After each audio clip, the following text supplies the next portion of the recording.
এবার আবহাওয়া অনুকূলে থাকায় নওগাঁয় গাছে গাছে ঝুলছে আমের মুকুল। আমের ভালো ফলনের আশায় আমবাগান পরিচর্যায় ব্যস্ত কৃষক। একই সাথে এবার নওগাঁ থেকে গত বছরের চেয়ে আরও বেশি আম বিদেশে রপ্তানি করবে বলে আশা করছে সংশ্লিষ্টরা। সহকর্মী তন্ময় ভৌমিকের পাঠানো তথ্য ছবিতে প্রতিবেদন। চলতি মৌসুমে ঘন কুয়াশা, পোকামাকড় ও রোগবালাইয়ের আক্রমণ না থাকায় গাছের থোকায় থোকায় ঝুলছে মুকুল। সাপাহার, নিয়ামতপুর, পোরশা, পত্নীতলায় আমের মুকুল ভালো এলেও পানির স্তর মাটির অনেক নিচে থাকায় বাগান শুকিয়ে আছে। তাই আমের ভালো ফলনের আশায় সেচ দেওয়া সহ বাগান পরিচর্যায় ব্যস্ত কৃষকরা।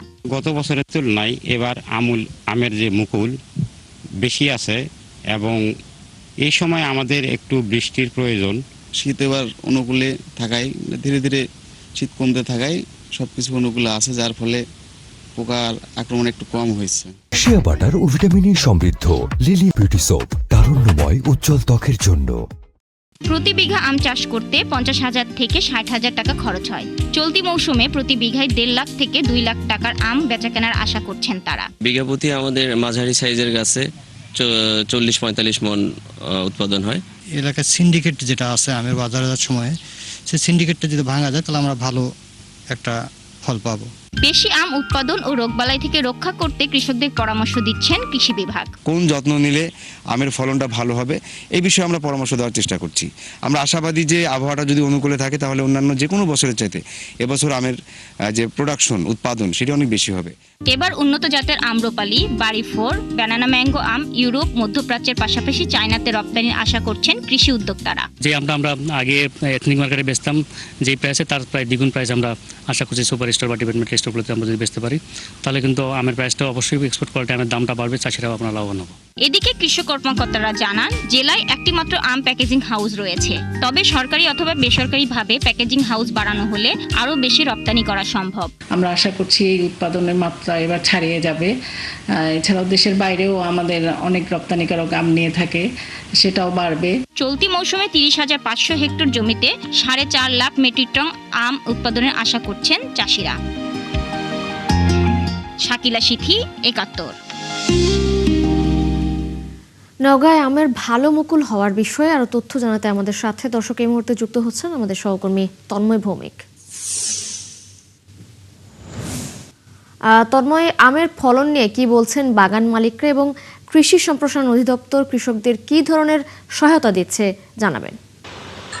30,500 হেক্টর জমিতে আম চাষ করা হয়েছে। আপনি জানেন যে নওগাঁর সাপাহার, পোরশা, নিয়ামতপুর এইসব এলাকাগুলোতে কিন্তু পানির স্তর অনেক নিচে, অর্থাৎ এই জমিগুলো কিন্তু ঠাটা বরেন্দ্র ভূমি হিসেবে পরিচিত। এই পানির স্তর নিচে হয়, সেখানে এর বড় ধান সহ অন্যান্য ফসল কিন্তু উৎপাদন হয় না। ফলে সেখানে কৃষকেরা আজ থেকে 15-20 বছর আগে যেখানে অর্থনৈতিক অবস্থা দুরূহ ছিল, তাদের জীবনযাপন এবং সংসারের ব্যয় চালাতে খুব কষ্ট হতো, সেখানে আস্তে আস্তে এই আমের বাগানগুলো গড়ে ওঠে।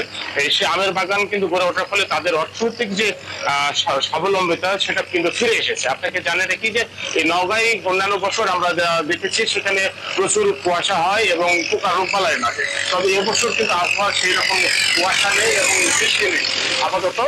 এর ফলে কিন্তু এই আমের মুকুল যে পুরোটাই কিন্তু এখন খুব সুন্দরভাবে আপনি দেখতে পাচ্ছেন গাছে গাছে ইতিমধ্যে মুকুল কিছুটা অনেকটা ঝরে গিয়ে কিন্তু একটা গুটি কেটেছে আমের। ফলে এই যে কৃষকেরা কিন্তু মনে করছেন যে আমের যে তারা একটা ভালো বাম্পার ফলন পাবে। গাছে গাছে দেখছেন এই যে মুকুল এসে গেছে, এর ফলে কিন্তু কৃষকেরা কিন্তু তারা আশা করছেন। আর কৃষি বিভাগ থেকে কিন্তু কৃষক তারা কিন্তু ব্যাপক সহযোগিতা করেন যে যাতে কৃষকেরা যাতে আম ভালো উৎপাদন করতে পারে। তবে এদিকে আরেকটি যে বিষয়টি হচ্ছে, এই আম কিন্তু কাঁচা পণ্য, সেই পণ্য কিন্তু যে বাজারে যখন বিক্রি করা শুরু হয়, অন্যান্য বছর যেমন গত কয়েক বছর থেকে দেখেছি যে সেখানে রোজার কারণে সেখানে আম কিন্তু অনেকেই ধর্মীয়ভাবে খাননি যেহেতু রোজার সময়, কিন্তু এবছর কিন্তু রোজা থাকবে না, এদিকে তারা একটা লাভবান মনে করছেন হবে।